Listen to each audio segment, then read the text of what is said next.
உதயம் டிஜிட்டல் வலையொலி நேயர்களுக்கு வணக்கம். இன்று சுவாரஸ்யமான ஒரு விஷயம் தான் பார்க்க போகிறோம். உலகம் முழுவதுமே வெளியாகி இருக்கிற நடிகர் சூர்யாவின் கங்குவா திரைப்படம் எப்படி இருக்கு அப்படின்றத தான் நான் உங்களோட பகிர்ந்து கொள்ள போகின்றேன்.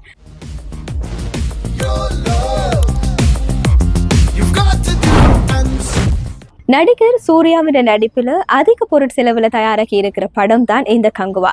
சிறுத்தை சிவா இயக்கத்தில் உருவாக்கியுள்ள இந்த படத்துல பாலிவுட் பிரபலங்கள் திசா பதானி மற்றும் பாபி தியோல் ஆகியோர் நடித்துள்ளனர்.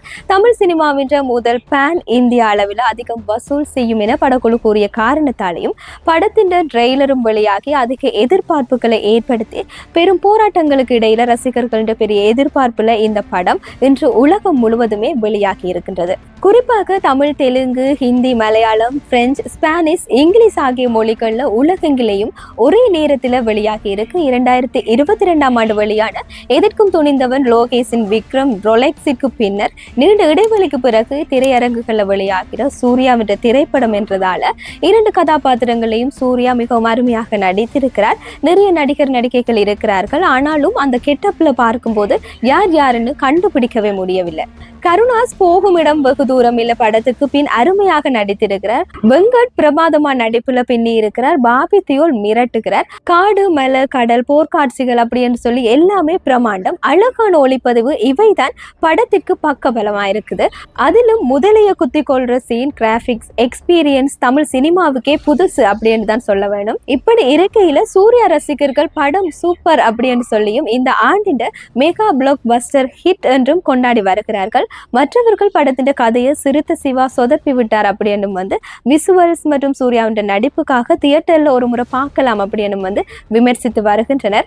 சூர்யா, பாபி தியோலை தொடர்ந்து படத்துல ரசிகர்களை அதிகம் ஈர்ப்பது திசா பதானி என்ற கவர்ச்சி தான். குறைந்த நேரமே வந்தாலும் திசா பதானி ரசிகர்களின் ஒட்டுமொத்த கவனத்தையும் தன் பக்கம் ஈர்த்து விடுகிறார். யோகி பாபு, ரெடின் கிங்ஸ்லி காமெடி கை கொடுத்திருக்கிறது.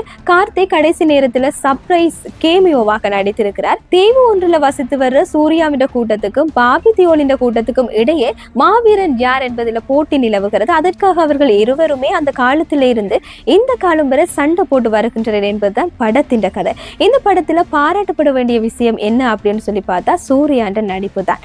இந்த படத்திற்காக அவர் எடுத்த முயற்சி மிகவும் பாராட்டப்படக்கூடிய ஒன்றா இருக்கு. ஆனாலும் வெறும் நடிப்பால மட்டுமே இந்த படத்தின் ஸ்கிரிப்டை வெற்றியடைய செய்ய முடியும் அப்படின்னு சொல்ல முடியாது. படத்துல ஆங்காங்கே சில காட்சிகள் ரசிக்கும்படியாக இருந்தாலும் இடையிடையே சில தொய்வுகளும் ஏற்பட்டிருக்கு. படத்தின் விஎஃப்எக்ஸ் காட்சிகள் அருமையாக இருக்குது. படத்துல சூர்யாவின் நடிப்பை பற்றி சொல்லவே வேண்டாம். அது போல இசையமைப்பாளர் தேவிஸ்ரீ பிரசாத்தின் பின்னணி இசையும் மிகவும் அருமையாக இருக்கு. படத்துல வரும் முதல் சண்டை காட்சிகளும் மிகவும் அருமையாக இருக்கின்றது.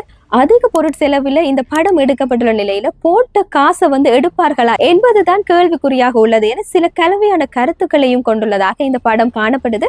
38 மொழிகள்ல வெளியாகியுள்ள இந்த படம் மூலம் சூர்யா தற்போது பேன் வேர்ல்ட் ஸ்டாராக மாறி இருக்கிறார். மேலும் பாகுபலி, KGF போன்ற படங்களை மிஞ்சுற வகையில இந்த கங்குவா உள்ளதாக ரசிகர்கள் புகழாரம் சூடி வருகின்றனர்.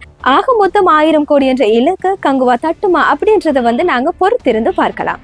இது போன்ற மற்றும் ஒரு சுவாரஸ்யமான விஷயத்தோடு உங்களை சந்திக்கும் வரை உங்களிடமிருந்து விடைபெற்றுக் கொள்ளும் நான் லிஷா தரணீஸ்வரன். நன்றி.